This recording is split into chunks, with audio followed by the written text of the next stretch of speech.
اعوذ باللہ من الشیطان الرجیم بسم اللہ الرحمن الرحیم لا حول ولا قوة الا باللہ العلی العظیم حسبنا اللہ ونعم الوکیل ونعم المولا ونعم النصیر اعوذ باللہ من الشیطان الرجیم بسم اللہ الرحمن الرحیم اللہم کل ولیک الحجۃ ابن الحسن صلواتک علیہ وعلی آبائہ فی هذه الساعة وفی کل ساعة ولیا وحافظا وقائدا وناصرا ودلیلا وعینا حتی تسکنہ ارضک طوعا وتمتعہ فیہا طویلا اللہم صل علی محمد وآل محمد وعجل فرجہ.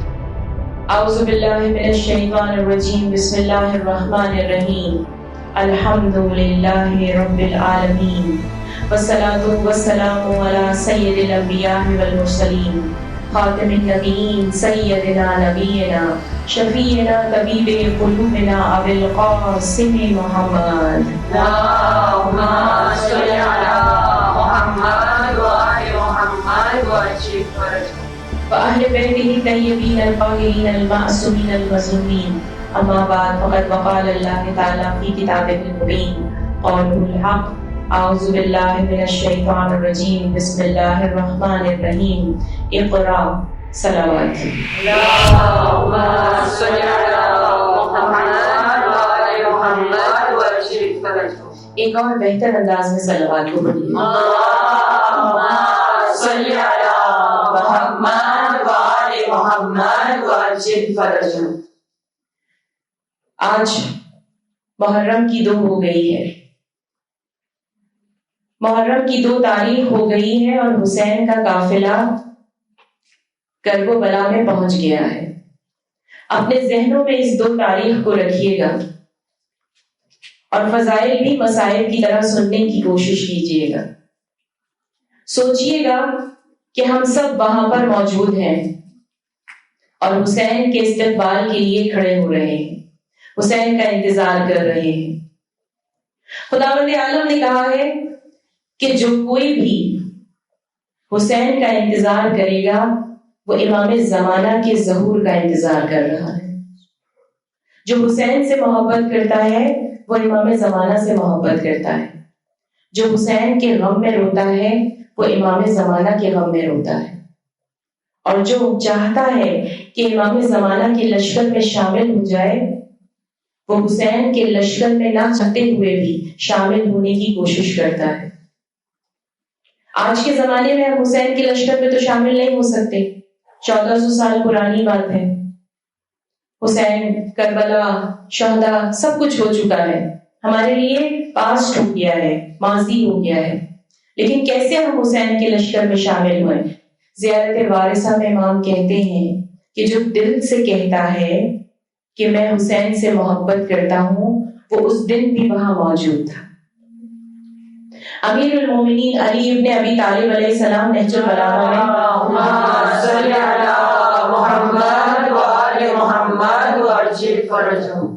نہج البلاغہ میں ارشاد فرماتے ہیں کہ جب جمل کی جنگ فتح کر لی امیر المومنین نے، جمل کی جنگ ہوئی اور امیر المومنین نے اس جنگ کو فتح کر لیا، تو وہاں پر ایک صحابی خوشی خوشی امیر المومنین کے پاس آیا اور آ کر کہنے لگا یا علی، یا امیر المومنین، میں سوچ رہا تھا کہ کاش میرا بھائی آج میرے ساتھ ہوتا.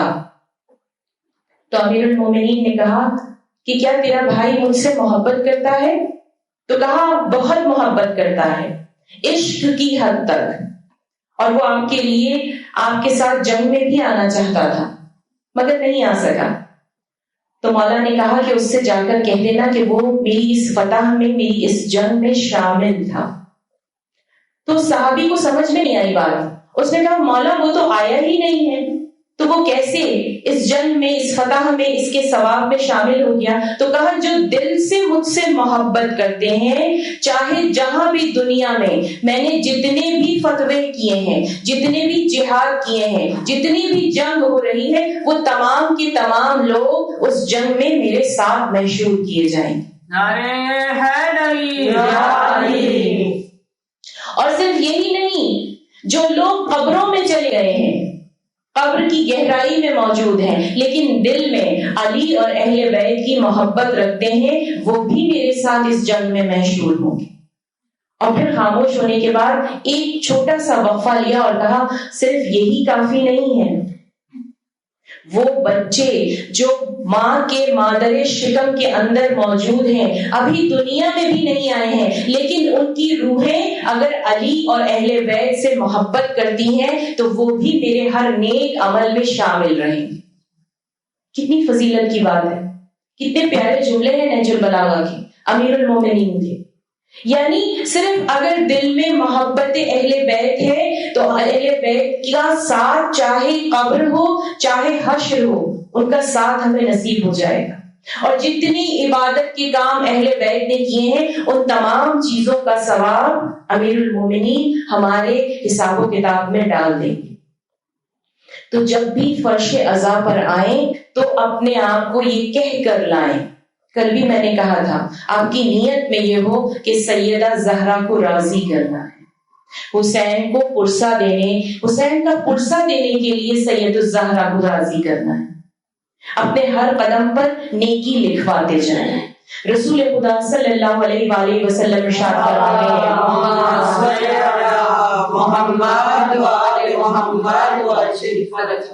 رسول خدا صلی اللہ علیہ وسلم کی حدیث ہے کہ اپنی زندگی میں قرآن کو شامل کر لو۔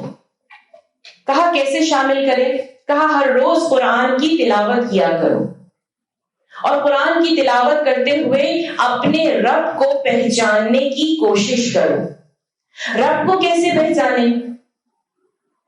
حضرت موسیٰ سے کہا خداوند تعالیٰ نے کہ لوگوں سے کہو کہ مجھ سے محبت کریں۔ حضرت موسیٰ نے کہا میں آپ سے محبت کرتا ہوں، لوگوں سے کیسے کہوں کہ وہ محبت کریں؟ تو کہا میری نعمتوں کا ذکر کرو۔ تو اگر اپنے رب کو پہچاننا چاہتے ہیں ہم سب تو اپنے رب کی دی ہوئی نعمتوں کا ہمیں شکر کرنا ہے، ذکر کرنا ہے اور غور کرنا ہے۔ جب تک ہم اپنے رب کے اوپر غور نہیں کریں گے اس کی محبت کو اپنے دل میں داخل نہیں کر سکتے۔ ایک چیز سوچئے، اگر ماں یہ نہ بتائے اپنی اولاد کو کہ یہ تمہارا باپ ہے، یہ تمہارے لیے رزق حلال کماتا ہے، یہ تمہاری ضروریات کو پورا کرتا ہے، یہ تمہاری حفاظت کرتا ہے، دنیا میں جتنے بھی کام ہیں باہر کے یہ سب تمہارا باپ کرتا ہے، اگر وہ اپنی اولاد کو نہ بتائے تو اولاد کو کیسے پتا چلے گا کہ یہ میرا کرتا دھرتا ہے؟ بالکل اسی طرح سے اگر انسان کو اپنے رب سے، اپنے خدا سے انسیت نہیں ہوگی، محبت نہیں ہوگی، قربت نہیں ہوگی تو کیسے وہ اس کی دی ہوئی نعمتوں کا شکر ادا کرے گا؟ خدا کہتا ہے کہ جس طرح سورہ انا انزلنا میں کہتا ہوں کہ میں نے اس کو 1000 مہینوں سے بہتر افضل رات کے لیے اس سورہ کو اتارا ہے، بالکل اسی طرح سے اب میرا رب کہتا ہے کہ اس دنیا کو میں نے تمہارے لیے خلق کیا ہے تاکہ تم دنیا کے کام مت کرو، وہ تو زندہ رہنے کے لیے ہمیں ہر روز کرنے ہیں۔ انسان کو اللہ نے زندگی دی ہے تو اسے کھانا بھی چاہیے، اسے کپڑا بھی چاہیے، اسے گھومنا پھرنا بھی چاہیے، اسے دنیا کی دوسری ضروریات بھی چاہیے، اور یہ حلال ہے۔ یہاں رک کر ایک بات کہوں کہ رسول خدا کے زمانے میں اگر رسول خدا اچھا لباس نہیں پہنتے تھے تو اس کا ہرگز یہ مطلب نہیں تھا کہ انہوں نے یہ کہا ہے کہ اچھے لباس نہیں پہنو۔ رسول خدا نے کہا ہے اچھے لباس پہنو، مگر اس وقت ان حالات میں مدینہ اور مکہ کے لوگوں میں غربت بہت زیادہ تھی، اس لیے رسول خدا اپنے آپ کو اچھے لباس میں ظاہر نہیں کرتے تھے تاکہ لوگوں کا دل نہ ٹوٹ جائے۔ آج بھی ہمارے علماء خوشی کے دن پر کوئی براؤن یا وائٹ کلر کی عبا پہنتے ہیں، کیوں زرق برق کپڑے نہیں پہنتے؟ کیونکہ انہیں یہ دیکھنا ہوتا ہے کہ ایسا تو نہیں ہے کہ کوئی غریب انہیں دیکھ کر دل برداشتہ ہو جائے، لیکن نارمل انسانوں کو کوئی منع نہیں ہے، وہ پہن سکتے ہیں، اور غم کے دن پر وہ کالے کپڑے پہنتے ہیں۔ رسول خدا ہر وقت اپنی عبا میں رہتے تھے تاکہ لوگوں کو یہ محسوس نہ ہو سکے کہ ان کے اندر کچھ کمی ہے، وہ غریب ہیں، وہ افورڈ نہیں کر سکتے ہیں۔ کیا سکھا رہے ہیں؟ احساس کرنا سکھا رہے ہیں. ہمیں بھی لوگوں کا احساس کرنا ہے. اس کے بعد کہتے ہیں کہ اپنے رب کو پہچانو. قرآن کہہ رہا ہے اپنے رب کو پہچانو. پہلی سورہ فاتحہ کیا کہہ رہی ہے؟ الحمدللہ رب العالمین. اپنے رب کو پہچانو، کیونکہ جب تک اپنے رب کو نہیں پہچانو گے نہ دعا مانگ سکتے ہو، نہ عبادت کر سکتے ہو، اور نہ ہی اپنے آپ کو اپنے رب کے سامنے ظاہر کر سکتے ہو. پر محمد والے محمد صلوات. اللہم صل علی محمد وآل محمد وعجل فرجهم. پروردگار عالم قرآن کریم میں ارشاد فرما رہا ہے کہ توحید حق کو پہچانو. جب اللہ نے پیغمبروں کو نازل کیا، دنیا میں اللہ نے پیغمبر کو بھیجا، 1,24,000 پیغمبر آئے، تو سب نے کہا کہ نقطہ واحد پر لوگوں کو بلانے کی کوشش کی. پہلی چیز جو خدا نے کیا کہی تھی؟ اہل بیت بعد میں آئے ہیں. پہلے خدا نے کس چیز پر انسان کو لانے کی کوشش کی؟ کہ پہلے مجھے مانو، اللہ تعالیٰ کو مانو. جب اللہ کی معرفت آ جائے گی، جب اللہ سے محبت آ جائے گی، تبھی تو اہل بیت کی فضیلت کو ہم پہچان سکیں گے. خدا کو مانتے ہی نہیں ہیں، خدا کو جانتے ہی نہیں ہیں، تو کیسے اہل بیت کی فضیلت کو مانیں گے؟ اہل بیت کی فضیلت کو پہچاننے کے لیے پہلے اپنے رب کو پہچاننا بہت ضروری ہے. اور اس کے لیے ہمیں کیا کرنا ہے؟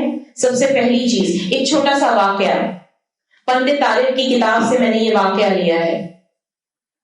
ایک بادشاہ بہت مغرور تھا، بہت زیادہ مغرور تھا، اور وہ خدا کی ذات کو نہیں مانتا تھا.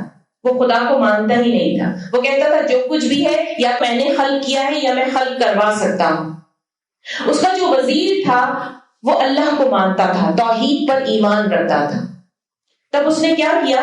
ہر سال بادشاہ کو خوش کرنے کے لیے وزیر ایک بہت بڑی دعوت کیا کرتا تھا، اور اس دعوت میں وہ اسے بہت ہی خوبصورت جگہ پر لے جا کر بہت زیادہ کھانا اور چیزیں دیا کرتا تھا. بادشاہ خوش ہو جایا کرتا تھا. جب دن قریب آنے لگے، وہ ٹائم قریب آنے لگا کہ دعوت کی جائے، تب اس وزیر نے بادشاہ سے کہا کہ اس سال میں تمہاری ایک ایسی جگہ پر دعوت کرنا چاہتا ہوں جہاں پر کچھ بھی نہیں ہے، بیابان ہے، خالی سنسان جگہ ہے، کوئی بھی چیز وہاں پر موجود نہیں ہے. بادشاہ نے کہا یہ کیسی تم میری دعوت کرنا چاہ رہے ہو؟ میں خوش ہونا چاہتا ہوں، تم مجھے اداس کر رہے ہو. تب اس وقت وزیر نے کہا کہ میں نے دیکھا ہے خواب میں کہ وہاں پر درخت بھی آ گئے ہیں، بلڈنگیں بھی بن گئی ہیں، بہت خوبصورت باغ بھی بن گیا ہے، اس لیے چونکہ میرا یہ خیال ہے میں تمہیں اس جگہ پر دعوت کے لیے لے کر جانا چاہتا ہوں. بادشاہ نے اس کی طرف مسکرا کر دیکھا، جیسے اپنے من میں کہہ رہا ہو کہ بنا کسی انسان کی مدد کے تو نے باغ کیسے اگا لیے، اور تجھے اپنے اس خواب پر اتنا یقین کیسے ہے کہ جب میں وہاں جاؤں گا تو ہر چیز مجھے تر و تازہ نظر آئے گی، خوبصورت نظر آئے گی. تو اس نے اپنے وزیر سے کہا کہ ایسا ہو نہیں سکتا، بنا کسی خالق کے کوئی مخلوق پیدا ہو ہی نہیں سکتی. تو وزیر نے اسی وقت اس پوائنٹ کو پکڑا اور پکڑ کر یہ کہا کہ میں یہی تو تجھے سمجھانا چاہ رہا ہوں کہ بنا کسی خالق کے دنیا میں کوئی بھی مخلوق آ ہی نہیں سکتی. جب خدا کا وجود ہے تبھی ہم یہاں موجود ہیں. اگر ہم یہ کہتے کہ نہیں خدا کا وجود ہی نہیں ہے تو یقین جانیے کہ ہماری کوئی ہستی ہی نہیں ہے. یہ خدا ہے جو آسمانوں پر ستاروں کو چمکاتا ہے، یہ خدا ہے جو آسمانوں پر سیاروں کو رکھتا ہے، جن کو جو نہ زمین پر ہے نہ آسمان پر ہے. کوئی تو ایسی چیز ہے نا جو انہیں تھامے ہوئے ہے. اس زمین میں ہوا کیسے چلتی ہے، اس زمین پر خوبصورت پھول کیسے پیدا ہوتے ہیں. کبھی آپ نے سوچا ہے ایک جانور کا انڈا، پرندوں کے انڈے سب ایک جیسے ہوتے ہیں، لیکن کسی انڈے کے اندر سے مور بھی نکلتا ہے، کسی میں سے مرغی بھی نکلتی ہے، کسی میں سے اڑنے والا پرندہ بھی نکلتا ہے تو کسی میں سے رینگنے والے جانور بھی نکلتے ہیں. کبھی غور کیا ہے آپ نے کہ ایک ہی جھاڑ ہوتا ہے، وہی گرین کلر کے، ہرے رنگ کے، نیلے رنگ کے پتے ہیں، لیکن پھول الگ الگ ہوتے ہیں؟ کبھی غور کیا ہے کہ ہم ایک جیسے ہی انسان ہیں، لیکن جب ایک دوسرے کو دیکھتے ہیں تو ہماری ناک بھی الگ ہے، ہمارے گال بھی الگ ہیں، ہماری آنکھوں کا رنگ بھی الگ ہے، ہماری جسم اور قد و کاٹ بھی الگ ہے؟ تو کوئی تو ہے نا جس نے ہمیں خلق کیا ہے، اتنی طاقت رکھتا ہے، تو جو اتنی طاقت رکھتا ہے کہ وہ مجھے خلق کر سکتا ہے، اس کائنات کو خلق کر سکتا ہے، تو کیا وہ میرے اور آپ کے دلوں کی حاجات پوری نہیں کر سکتا؟ لیکن کب کرے گا؟ جب ہمیں اس پر یقین ہو جائے گا، جب ہمیں اس بات کا یقین ہو جائے گا کہ واقعی رب کائنات ہے جو صرف اور صرف ہماری مدد کر سکتا ہے۔ جب کرے گا جب ہم اپنا ذہن، اپنا دل لوگوں کی طرف سے ہٹا کر اپنے رب کی طرف داخل کر لیں گے، جب ہم اپنے رب کی طرف ہاتھ اٹھائیں گے تبھی وہ کسی کو دنیا میں وسیلہ بنا دے گا۔ خدا خود نہیں آتا ہے۔ کبھی آپ نے محسوس کیا کسی چیز کی ضرورت ہوتی ہے، آپ کے دل میں حاجت ہوتی ہے، زبان پر نہیں آ سکتی، یا ہم اس چیز کو حاصل نہیں کر سکتے، اپنے رب سے دل کھول کر دعا مانگتے ہیں، رب کسی نہ کسی کے ذریعے آپ کو وہ چیز پہنچا دیتا ہے۔ یہ کیا ہے؟ یہ قدرت ہے، یہ خدا کے ایک ہونے کی دلیل اور طاقتور ہونے کی دلیل ہے۔ وہ ہمیں سن بھی رہا ہے، ہمیں دیکھ بھی رہا ہے، ہمیں محسوس بھی کر رہا ہے۔ تو کیا ہمارا رب اس وقت ہمیں نہیں دیکھ رہا؟ وہ ہمیں دیکھ رہا ہے کہ ہم کہاں آئے ہیں اور کس لیے آئے۔ تو ہمیں جب بھی فرش عزا پر آئیں تو پہلی نیت کریں کہ سید فاطمہ الزہرا کو ہم نے پرسہ دینے جانا ہے۔ کس کا؟ حسین کا پرسہ دینے جانا ہے۔ یہ حسین کون ہے؟ جسے سیدہ نے چکیاں پیس پیس کر پالا تھا۔ حسین اور اہل بیت کا معجزہ، قدرت کی دلیل تو ہے، قدرت تو سمجھ میں آیا کہ اللہ کے بغیر کوئی بھی چیز معنی نہیں رکھتی ہے، نہ میری ہستی نہ کوئی اور ہستی۔ اللہ کے بعد جس سے محبت کرنی ہے وہ ہستی ہے اہل بیت علیہ السلام کی، فاطمہ الزہرا کی، علی مرتضیٰ کی، حسنین کی۔ بی بی فاطمہ الزہرا فرماتی ہیں اللہم صلی علی محمد وآل محمد وعجل فرجهم، اللہم صلی علی محمد وآل محمد وعجل فرجهم۔ ایک مرتبہ رسول خدا بی بی کے گھر پر آئے، اور بی بی کے گھر آنے کے بعد رسول خدا کو نظر آیا کہ بی بی کچھ اداس ہیں، اور بی بی جو ہے وہ تھوڑی سی اداس، سیڈ یا تکلیف میں نظر آئی۔ تو رسول خدا نے کہا اے میری لختے جگر، تم کیوں اداس ہو؟ کہا بابا حسنین بنا کھانا کھائے سو گئے ہیں۔ تو کہا کیوں کھانا نہیں دیا؟ تو کہا گھر میں کچھ بھی موجود نہیں ہے، ایک دن کے اوپر گزر گیا ہے۔ رسول خدا نے کہا فاطمہ اپنے حجرے میں جاؤ، ایک تھال موجود ہے۔ فاطمہ نے کہا میں ابھی آئی ہوں بابا، میں نے وہاں کوئی تھال نہیں دیکھا۔ کہا ابھی جاؤ، وہاں تھال موجود ہے۔ بی بی فاطمہ الزہرا حکم رسول خدا حجرے میں گئی، وہاں جا کر انہوں نے دیکھا واقعی ایک تھال موجود تھا، اور انہوں نے اس تھال کو اٹھایا، رسول خدا کے پاس آئیں، اور رسول خدا کے پاس آنے کے بعد انہوں نے کہا کہ یہ تھال مجھے حجرے میں سے ملا ہے۔ رسول خدا نے کہا لاؤ، اس کا جو پردہ ہے، اس پہ جو کپڑا ہے، اسے میں اپنے ہاتھوں سے ہٹاتا ہوں۔ جیسے ہی رسول خدا نے اس پردے کو ہٹایا، رسول خدا نے دکھلایا فاطمہ کو کہ اس زمانے کے جو گتوں ہوتے تھے، بہترین گتوں، اس زمانے کی جو کھجوریں ہوتی تھی جس کو اجما کھجور آج کل لوگ کہتے ہیں، اس زمانے کے جو ایک اور فروٹ ہوتا تھا وہ وہاں پر موجود تھا۔ رسول خدا نے مسکرا کر کہا کہ میرا رب دلوں کے حال کو جانتا ہے، میں جانتا تھا کہ میرے حسنین بھوکے ہیں۔ جب میں آ رہا تھا تو میں نے نماز میں دعا کی تھی اے میرے پاک پروردگار مجھے جنت سے خوان عطا کر۔ یہ یقین تھا رسول خدا کو کہ جب وہ آئیں گے تو وہاں موجود ہوگا۔ ہمیں اس یقین پر اس دنیا میں رہنا ہے کہ جو کچھ ہمیں چاہیے ہے وہ صرف اور صرف ہمارا رب ہی ہمیں دے گا، اور اس کے علاوہ کسی کی طاقت نہیں ہے کہ وہ ہماری جھولیوں کو بھر سکے، ہماری مرادوں کو پورا کر سکے۔ 2 محرم آ گیا ہے، آئیے کربلا میں چلتے ہیں، محسوس کرتے ہیں کہ 2 محرم کو کربلا میں کیا ہو رہا ہے۔ جب 2 محرم آتی ہے تو سارے علماء، جتنے بھی علماء ہیں، وہ حسین کے کربلا پہنچنے کے مصائب پڑھتے ہیں اور کہتے ہیں کہ یہ سب سے زیادہ مشکل ترین مصائب ہیں۔ اب حسین کربلا پہنچ گئے ہیں، سواری رک گئی ہے، لوگوں کو بلا کر پوچھ رہے ہیں کہ اس زمین کا کیا نام ہے۔ 9 بار حسین نے زمین کا نام دریافت کیا، تب ایک نے کہا کہ اس زمین کو کرب و بلا کہتے ہیں۔ کرب بلا کہا، اس زمین کا نام کرب و بلا ہے۔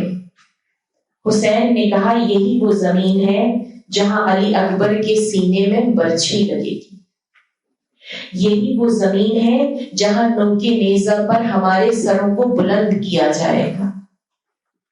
اور زور سے کہا انا للہ و انا الیہ راجعون۔ ابھی یہ باتیں کر ہی رہے تھے کہ ایک دم ام کلثوم نے حجرے سے پردہ ہٹا کر حضرت عباس کو آواز دی، اور آواز دینے کے بعد کہا اے عباس، بھیا سے کہو کہ اس سرزمین سے جلدی چلے، میرا جی گھبرا رہا ہے، مجھے تکلیف محسوس ہو رہی ہے، نہ جانے کیا ایسی بات ہے کہ یہاں پر بہت دل گھبرا رہا ہے، جیسے یہاں کوئی بہت بڑی چیز ہونے والی ہے۔ ابھی بی بی یہ کہہ ہی رہی تھی کہ حسین نے کہا عباس یہیں پہ خیمے نصب کر دو، جاؤ جا کر بنی اسد والوں سے کہو کہ آ کر اس زمین کے بارے میں ہم سے بات کریں۔ عباس نے ایک پیغام بھیجایا، بنی اسد کے لوگ آئے، اور بنی اسد کے لوگ آنے کے بعد حسین نے کہا کہ میں یہ زمین تم سے خریدنا چاہتا ہوں۔ بنی اسد نے کہا آپ کون ہیں؟ کہا کہ میں نواسہ رسول ہوں، حسین ابن علی ہوں۔ تب بنی اسد نے کہا کہ یہ زمین ہم آپ کو ویسے ہی دے دیتے ہیں۔ کہا نہیں، تم مجھے اس کی قیمت بتاؤ۔ تب حسین کو انہوں نے کرب و بلا کی قیمت 5000 دینار بتائی۔ حسین نے انہیں زمین کی قیمت 20,000 دینار دی، 4 گنا زیادہ پیسے دیے۔ جب وہ پیسے دیکھے تو بنی اسد کے لوگوں نے کہا کہ مولا اس کی قیمت تو 5,000 ہے، آپ 20,000 کیوں دے رہے ہیں؟ مولا نے کہا اسے رکھ لو، میں تم سے کچھ اور بھی بات کرنا چاہتا ہوں۔ بنی اسد نے کہا حکم کیجئے مولا۔ کہا یہ 20,000 تمہارے ہوئے، اب یہ زمین بھی میں تمہیں ہبا کرتا ہوں۔ ان لوگوں نے کہا مولا جب پیسے دے دیے ہیں تو زمین ہمیں ہبا کیوں کر رہے ہیں؟ تو کہا نہیں، میرا تم سے کچھ اور بھی معاملہ ہے، ابھی نہیں بتا رہے ہیں کہ کیا وصیت کرنے والے ہیں۔ کتنے عظیم ہیں ہمارے حسین۔ کہا کہ یہ زمین تم کو میں ہبا کرتا ہوں، بس جب ہمارے لاشیں پڑے ہوئے دیکھنا نا تو انہیں دفنا دینا۔ 3 بار مولا نے کہا کہ جب ہمارے لاشیں پڑے ہوئے دیکھنا تو انہیں دھوپ میں مت رکھنا، انہیں دفنا دینا۔ تو بنی اسد کے لوگوں نے کہا مولا کافروں کی لاشیں کو بھی دفن کیا جاتا ہے، آپ تو مسلمان ہیں۔ ارے میں کہتی ہوں وہ نہیں جانتے تھے کہ 10 دن تک میرے مولا کا لاش بے گور و کفن دھوپ میں پڑا رہے گا۔ 2 محرم آ گئی ہے، کرب و بلا شروع ہو گئی ہے۔ یہ کرب و بلا وہی کرب و بلا ہے جہاں سب انبیاء کے اوپر عذاب نازل ہوا تھا، سارے انبیاء امتحان سے گزرے تھے، اب حسین بھی امتحان سے گزریں گے۔ ارے آنکھوں میں ضرور آنسو لائیے گا، وہاں خیمے میں زینب تڑپ رہی ہے، ام کلثوم کا دل گھبرا رہا ہے، سکینہ بار بار بابا کو دیکھ رہی ہے، لیلا مصلی پر بیٹھی ہے، علی اکبر کے لیے دعا کر رہی ہے۔ میرے مولا نے کہا ہمارے لاشوں کو بے گور و کفن مت چھوڑنا، انہیں دفن کر دینا۔ پھر کہا بنی اسد نے مولا آپ نے کہا کہ 3 معاملے ہیں، دوسرا کیا ہے؟ مولا نے کہا کہ جب میرے زائر آئے میری قبر کا نشان پوچھے تو بتا دینا کہ یہاں حسین کی قبر ہے، بتا دینا کہ یہاں پر علی اکبر کے سینے میں برچھی لگی تھی۔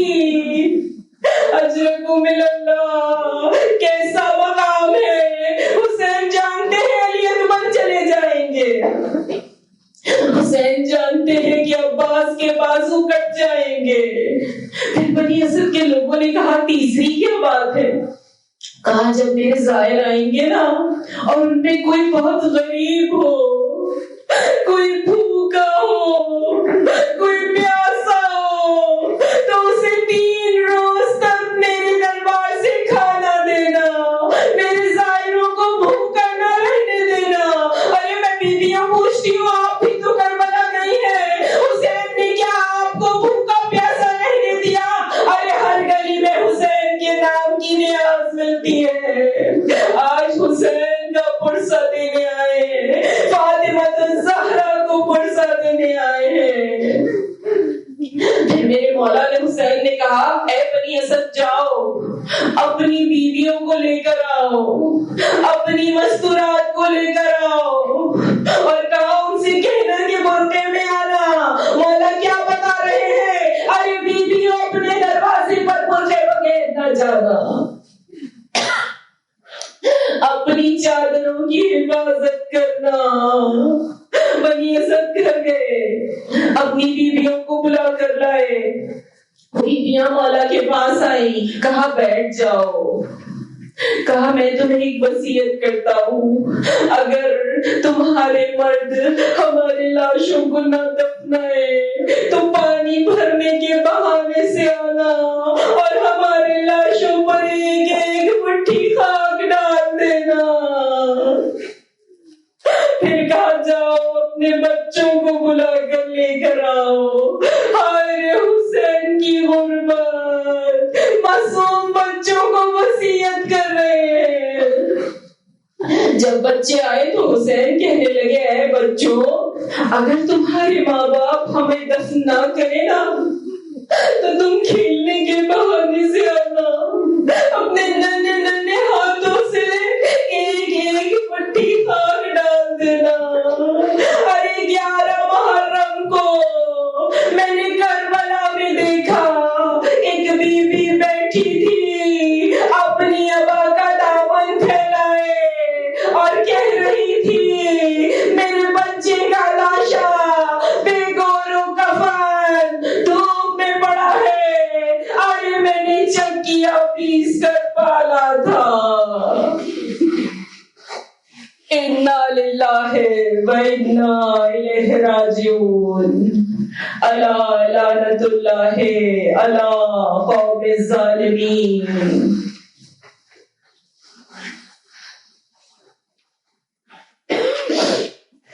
بار الہ تجھے واسطہ دیتے ہیں، ایک ایسا واسطہ کہ جس پر خود امام زمانہ بھی روتی ہے۔ میرے وقت کا امام، میرا امام زمانہ کہتے ہیں اپنی دعا میں کہ میرے ماں باپ قربان ہو جائیں اس حسین پر کہ جس کی بائیں پسلی دائیں پسلیوں سے مل گئی تھی۔ میرے ماں باپ قربان ہو جائیں اس علی اکبر پہ کہ جو شبیہ رسول تھا اور اسے ایسی برچھی ماری کہ کلیجہ ہاتھ میں آ گیا۔ میں واسطہ دیتی ہوں پروردگار کو، اے میرے پروردگار عالم تو ہماری اس قلیل سی عبادت کو قبول و مقبول فرما لے۔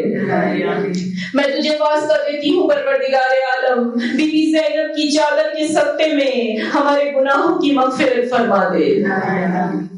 میں تجھے واسطہ دیتی ہوں پروردگار عالم، معصوم سکینہ کے صدقے میں ہماری بچیوں کے نصیب کو کھول دے۔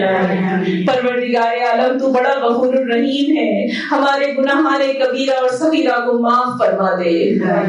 پروردگار عالم حسین کی اس عزاداری کو ہمارے لیے جزا کا سامان بنا دے۔ پروردگار عالم امام زمانہ کے ظہور میں تعجیل فرما دے، ہمیں ان کے لشکر میں شامل فرما دے۔ ماتم حسین۔